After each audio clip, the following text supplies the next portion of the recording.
You are listening to the Strictly Biased podcast with Will Retherford, only on the Central Indiana Sports Report.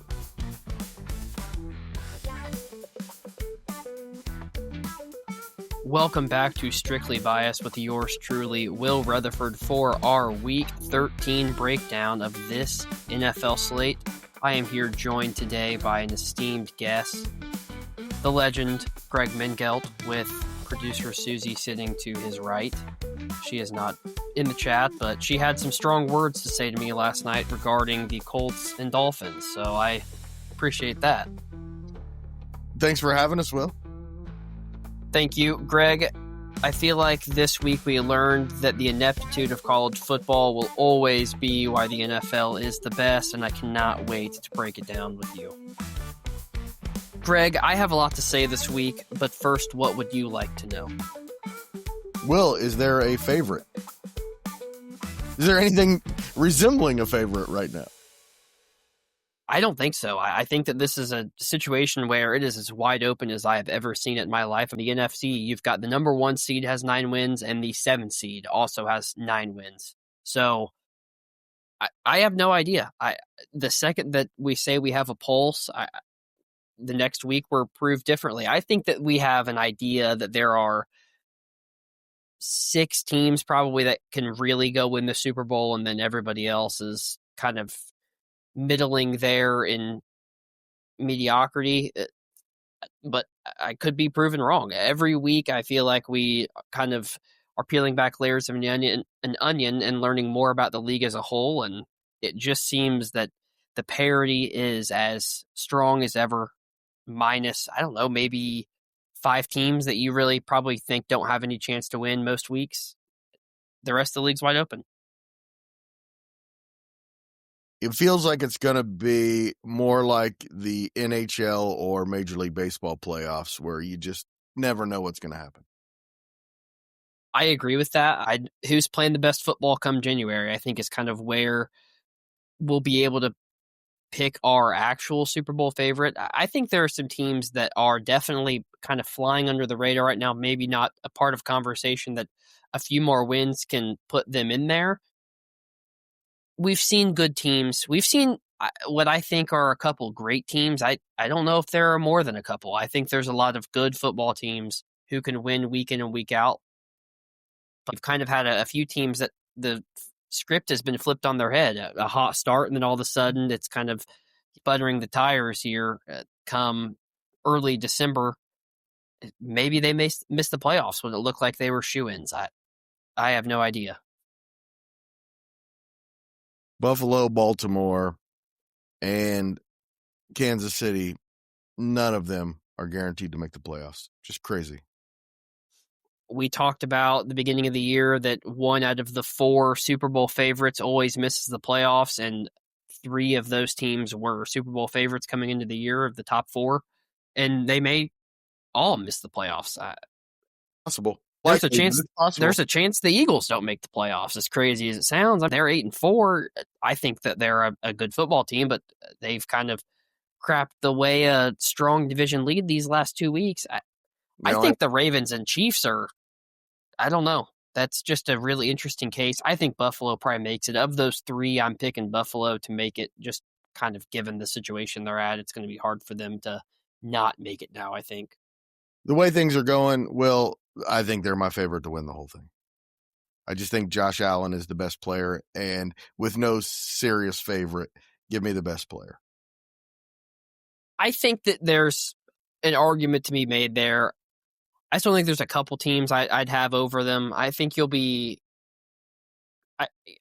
like my list this week. I know a couple weeks ago I got knocked down pretty heavy. Last week I think it was better. I think this week you'll like, and you'll appreciate where the mindset's at. Hey, Will, who are the winners and the losers of the week?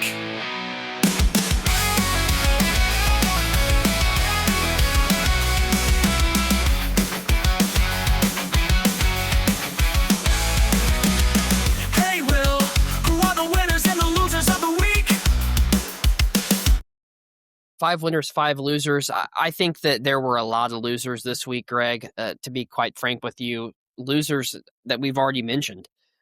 I'm going to start with the Baltimore Ravens because I don't know if there's a situation that they make the playoffs without winning the division. I really think the AFC North is going to get one team at this point, and it's kind of a crapshoot between Pittsburgh and Baltimore as to who gets there. This Ravens regime has consistently been good with Lamar, and for whatever reason, since he's come back from injury, they just don't look like they're a cohesive unit. I don't know whether that's play calling, whether it's personnel. Their defense has improved some from a really putrid beginning of the year, but Well, at they this haven't looked point, good since the first half of the first game of the year. That was the last time that I was like, whoa, these Ravens against Buffalo. yeah, That was the last time I remember thinking they looked good.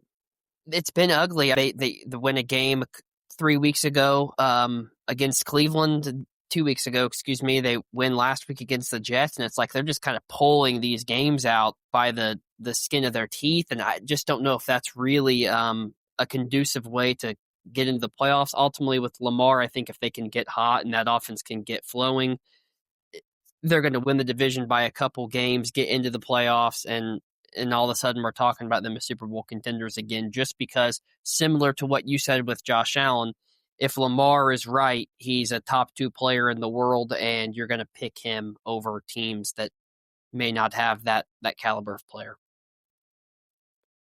Moving on, I thought the Eagles were a big loser this week. Pretty bad performance on Friday afternoon football against the Chicago Bears at home, and just never got going in that game for whatever reason.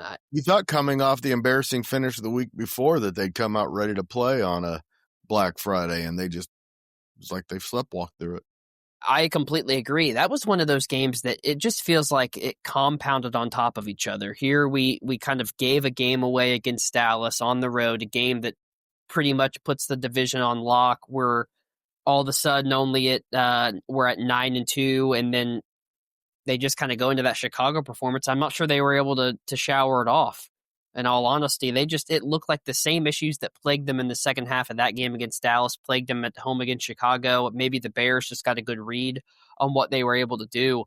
There's a lot to be concerned about right now in Philadelphia, because that was a team I think that looked like they were going to potentially run the table again and go back to back. And right now, I don't know if they're on the outside looking in, but it just seems ugly. Well, when we were making our picks this week, I asked producer Susie, was that just a blip for the Eagles, that fourth quarter against the Cowboys, or is this the start of the beginning of the end that we've been predicting? In the end, I ended up picking the Eagles, but I think we may have seen the beginning of the end of the Eagles. And Jalen Hurts just isn't very good. I think so too, and part of the issue is that they force feed the ball to A.J. Brown, and I just don't think they get Devontae Smith enough touches when it really matters. To me, he is the better receiver. I think he has been the last 3 years, and don't take away from what A.J. Brown's been able to put on his resume at this point of his NFL career, but he just is a diva. I think he's a locker room issue. If he's not getting the ball, he's creating problems. I really kind of wish they would have shipped him off for their sake at the trade deadline. I know they say, oh, you don't get rid of a player of that caliber, but to me, he seems like a root cause of their issues, even when he had 10 receptions for 130 yards and 2 touchdowns last week against the Bears. I don't know. There's got to be some give and go between him and Devontae Smith to just share the ball a little bit more equally. I think when A.J. Brown misses, that offense looks a little better, if you want the truth, for whatever reason. But yeah, I see that as a team that is falling down the stairs, and I see A.J. Brown as a big trade target over the offseason. We'll move on to the second half of last year's Super Bowl. That's the Kansas City Chiefs, huge loser on Thanksgiving in Jerry World, a game that really they kind of had to win, to be honest with you. I think the Broncos have this division won. Tried to tell you coming into this game, the Chiefs were done. I don't know if I'm going to put the nail in the coffin just yet, but I've got him. I'm holding it right there above it. I'm ready to do it. They have to go undefeated the rest of the way, I think, Will. I think really so. I think that 11 wins is what's going to have to get you in. 10, you're going to need some help probably. I think 11 gets you there comfortably. I would be awfully surprised in a 7-team playoff if an 11-win team gets left out. I guess it's not impossible. I just would be surprised. I think 10 is the bare minimum. But I don't know if I see a path of them having to play the Chargers again, having to play Denver again, that happens, to be Texans completely this honest week. with you. The Chiefs Tough one. offense not been playing very well against a really good Texans defense. You could make the argument it's a must-win for both teams, though. So this is I think it is kind of an eliminator. I think Houston can afford to lose and still get in if they can win a couple games down the stretch. They still have to play the Chargers too. They still have to play the Colts again. But I think if the Chiefs lose this week, it's over. That 6-7, they've already hit their loss quota for the year. I don't see it working out for them. Moving on, let's talk about your Detroit Lions. I can't help but put them in there, and it's unfortunate because that's a team I really enjoy watching. But for whatever reason, can they beat the Packers on Thanksgiving? No. What is the voodoo? What is the voodoo that they just cannot find a way to beat this Packers team on Thanksgiving? A couple years ago, the Packers ended up winning that game, being 3-6. They made the playoffs. Now, with that being said, the Lions almost ran the table and got to the Super Bowl, but this offense, especially if Amon-Ra St. Brown's missing any time, I don't know if they're going to be able to survive a hit like that, especially with the Bears at 9-3, the Packers at 8-3-1. You're talking about they're the third place in their division at 7-5, and right now they're 2 games out of the playoffs. It just seems to me like it's all kind of compounding on top of each other. The offense looked better with Dan Campbell taking over play calling a few weeks ago. I didn't see great play calling in that Green Bay game. It's another team I think may be done. Done, I don't know, but I said maybe. For this year or for the future? For this year. Okay. I see the Eagles done for the future. I think this is The Eagles will have to reset. For sure. The Lions, I'm not sure. I hate for this to be the biggest loser of the week, but they have to be. It's the Colts. Just brutal one at home against the Texans. A game they just could not afford to lose. I don't think in any capacity. They were the Super Bowl favorites, it felt like, on this podcast about 6 weeks ago, and here we are. I'm not sure they're making the playoffs. And they're certainly not going to have home field, and that's going to probably not make for a very long postseason, even if they get in. I agree with you. I think Daniel Jones, we always said, hey, he's going to revert to the mean. I think he is reverted to the mean.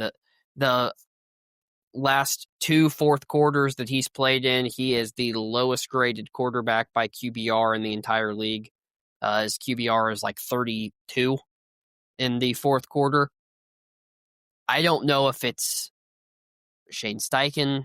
I don't know if Part it's of it. The team. I don't know if it's Daniel Jones. I don't know what the root cause of the issue is, but for whatever reason, these teams have gotten a read on him and are making him uncomfortable. And he didn't look bad yesterday. His numbers didn't scream bad. I thought he was pretty efficient when he needed to be. I don't know if he got ahead of the sticks too often, but that also falls in the offensive as a whole.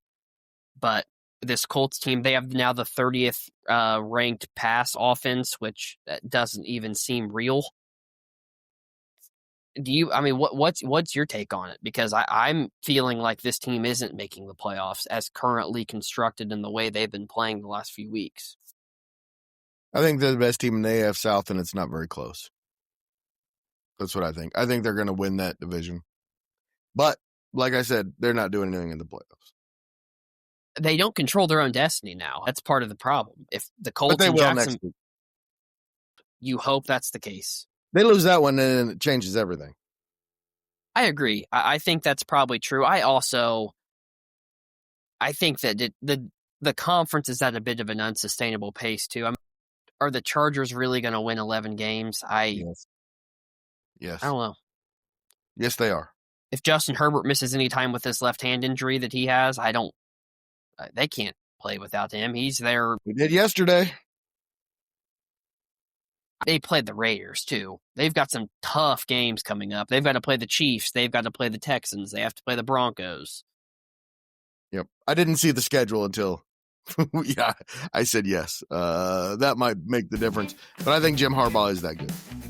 I think he's a good coach, too. I'm not taking that away.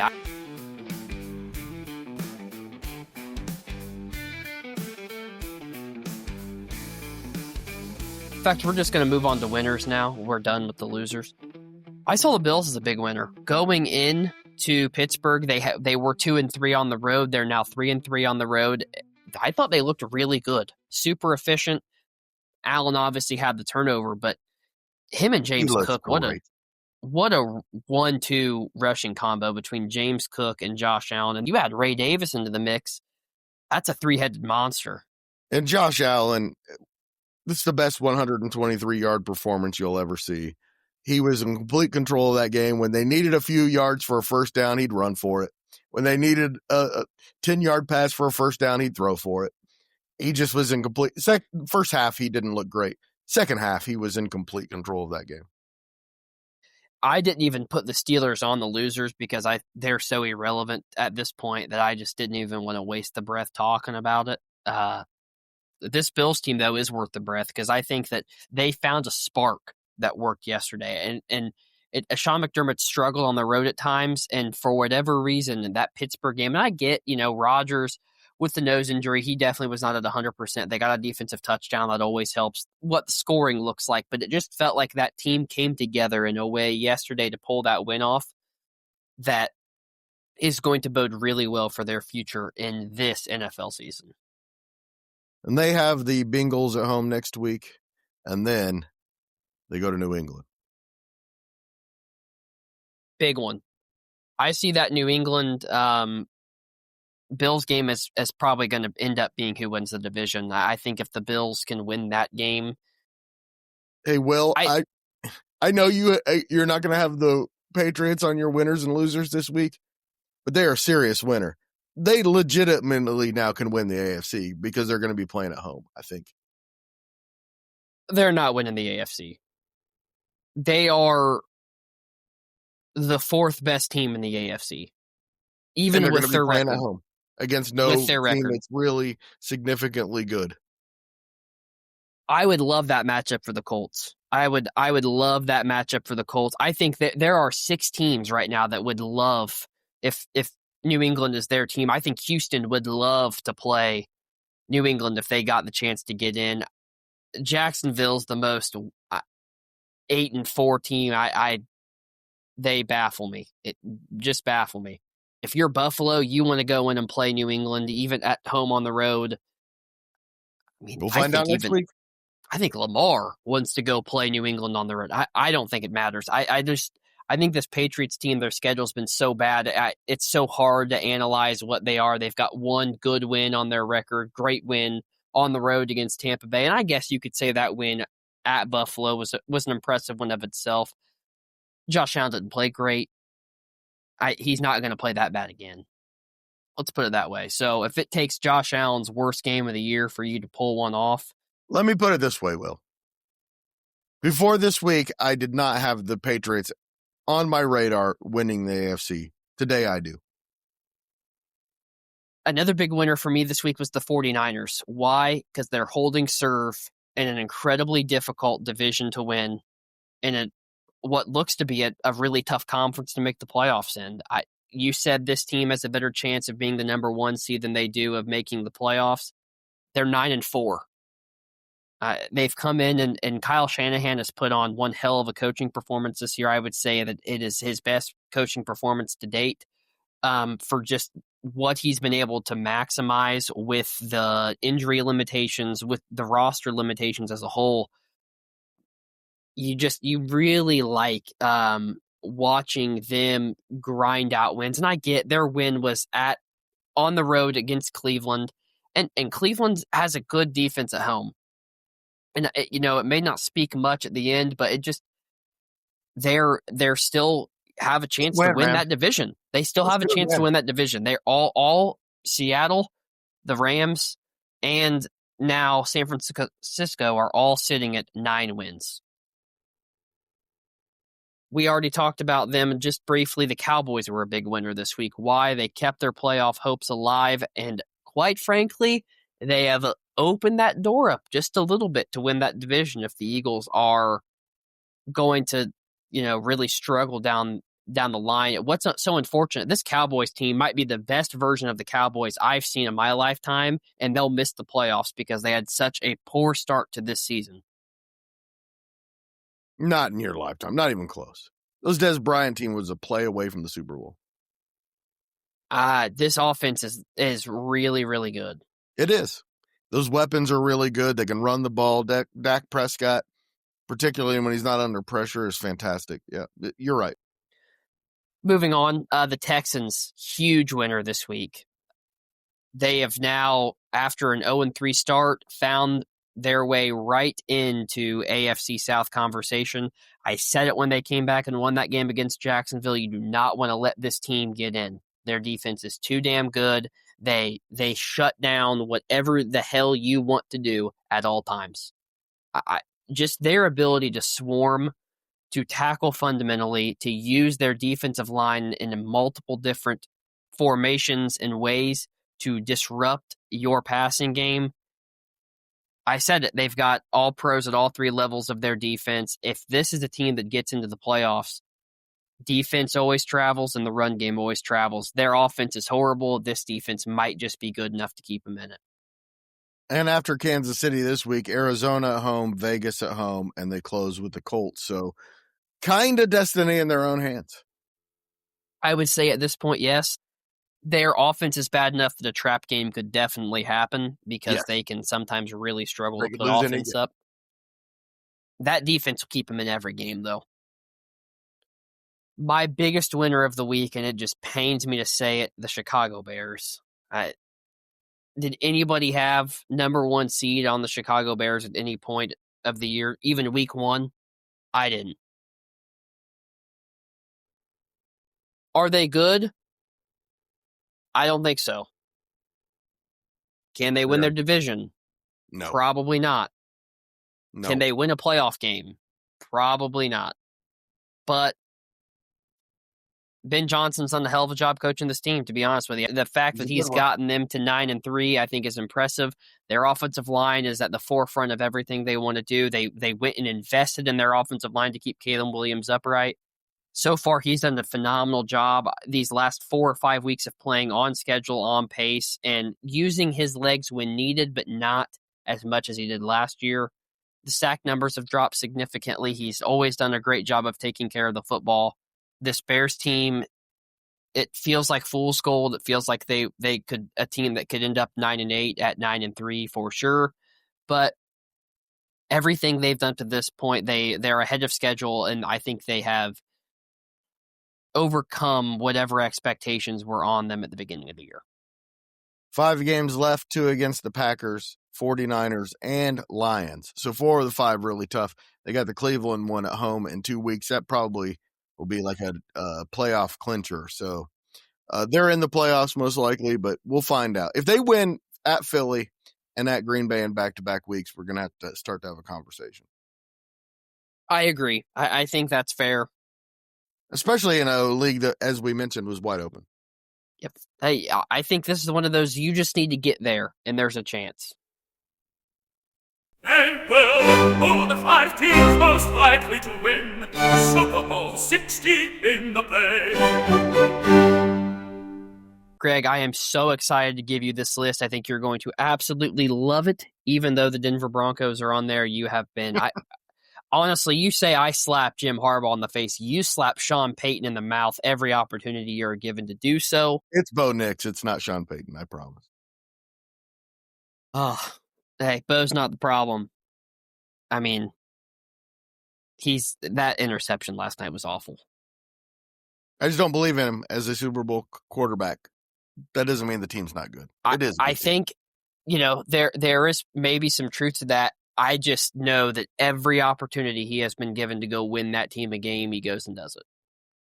Yep. When they've needed to score, he's done it. I know you say it's not a winning recipe, and it's not. It's not a winning recipe, but as far as passing the test in terms of when your team needs you to be good, he has been good. Man, he just scored 10 points against the Raiders 2 weeks ago. Come on. That was just one of those, that was just a Thursday night. You It's know exactly what that every was. week, man. You know what that was. All right. Sorry. I think everyone who ever listened to this podcast knows that you like the Broncos and I don't. That's true. Not talking about the Broncos here first, though. We're going to talk about the Buffalo Bills as the 5th team most likely win the Super Bowl. I'm kind of back on the bandwagon a little bit, and I know you say up. No, I say number one. They're number one, most likely. I don't think they're number one. There's still a lot of weakness in terms of their run game and pass defense. Enough that it concerns me. I think Josh Allen is maybe the best quarterback to ever play the game. I'm going to need to see a couple more weeks of it before I move him any higher, partially because, like you said, they're going to have to play on the road, most likely because New England is probably going to win their division and also be the number 1 seed. I'm not afraid of the Bills going on the road and winning that game. At New England, I'm potentially afraid of where they're going to have to go first, if that makes sense. Just because if it's the wrong matchup, this Bills team is gettable. 4, I still believe in the Tampa Bay Buccaneers, and I had them out last week. This week I've got them back in, and I just think it's because they're going to win their division. They're going to at least host a game. If they're able to play that second game in a dome, it neutralizes any weather effect. I think they're getting healthier. I think their defense is capable enough to do it. And I like Baker a lot. And I think Bucky Irving came back, and he was ready to go yesterday. After missing every week since week 4, he looked ready to go. He's a huge part of their game and their team. That was big. I'm back on the bandwagon just a little bit. I still believe they're the best team in the NFC. I probably wouldn't have them at number 2 because there's still a chance they're not going to make the playoffs. They're not going to get healthy. Baker's a big deal. But I still, deep down, believe that they're the best team in the NFC. I think so, too. We've gone... because no one else has jumped out at me. So looks like the NFC favorite. We've done Le'Veon Bell. We've done Antonio Brown, now the 3rd of the Killer Bees, and that's the Denver Broncos. Ben Roethlisberger. I think they're the 2 seed, and I like them more than the Patriots. I think if Denver had to go on the road and win a game in New England, I think they'd do it because I think their defensive line is great. I loved Washington's scheme in terms of just trying to prevent their defensive line from having a huge impact on the game. They made just enough plays at the end. The back end looked a little gettable, but, Mark Mariota can still sling the pill around. He's a high-tier backup. I don't think there's a significant drop-off from Jaden Daniels to him in terms of just being able to run the play as the play can be run. They have a similar skill set. Jaden Daniels is obviously Jaden Daniels. I'm not saying that, he is coming for the job, but as terms of a backup in a scheme, he's one of the best fits there is in the NFL today. The Broncos got it done. They continue to get it done. I think they deserve to be in this conversation. Number 2, the Seattle Seahawks still, to me, deserve to be on this list because I just like their ability to go on the road and win. And I don't think they're going to win their division, and they only have, I want to say it's 2 losses on the road in the Mike McDonald era. They're road warriors. They can get it done. Sam Darnold is still fitting like a glove for this team. Jackson Smith and Jigba continues to push for the receiving record. They're a good football team. And they're probably the favorite in every game they play the rest of the year until the final game of the year. I think so. And my most likely win the Super Bowl still is the Rams. I'm not as concerned about this loss to Carolina as others. They kind of fit the mold of the going to the West Coast to play a 1 o'clock game. It's 10 a.m. local. Seemed a little sleepy. Their defense just didn't show up. And Bryce Young is good enough that if you give him the door, he'll take it and walk right through it. And he can throw a couple touchdown passes. I don't think he's great by any stretch of the imagination, but he's good enough to get the job done. And that Panthers team, they just took advantage of the opportunity. I don't see Matthew Stafford having 3 turnovers in a game the rest of the year. If this is the worst loss they have in terms of just kind of giving a game away they should have won, I feel really good about their chances. They play at home. I think they'll probably win their division. They'll host at least one playoff game, probably two. I still believe in this Rams team. I don't think we can go from them being like the world beater last week. And I know you were a little hesitant to say that. They have the least amount of weakness of any team on this list. I don't doubt they're the best team in the league. I just don't think. I think it's a little bit of fool's gold. I think part of it's that other teams haven't played well, haven't lived up to expectation. But their division is tough, and man, I might take Seattle over the Rams right now. I don't know. Both of them are definitely Super Bowl contenders, though. I think so. And maybe, I feel like it's probably just based on our list. Maybe you should have the Bucs over the Seahawks and slide everybody down one spot there just because of, it's going to be difficult if they're in the same division for one to have a better chance. I just think that they might be the two most complete teams right now that I've seen. The Rams had to play the AFC South, which right now has 3 teams with a winning record. They also all got to play the Tennessee Titans, which should count for something. Not much, but it should count. But their NFC division was the South, easily the worst division in football. They've probably all been given a couple wins that maybe they wouldn't have if they were playing a tougher division. If they were playing the NFC North, I'd feel a little different. It might be fool's gold. I still have to, have the proof in the tape, and that is that they look like the most complete team. Thanks so much to Will. Once again, always appreciate it. Thank you for listening. Do us a huge favor. Share this podcast with a sports fan in your life. Help us spread the word that the Central Indiana Sports Report is talking about what Central Indiana sports fans are talking about every single day.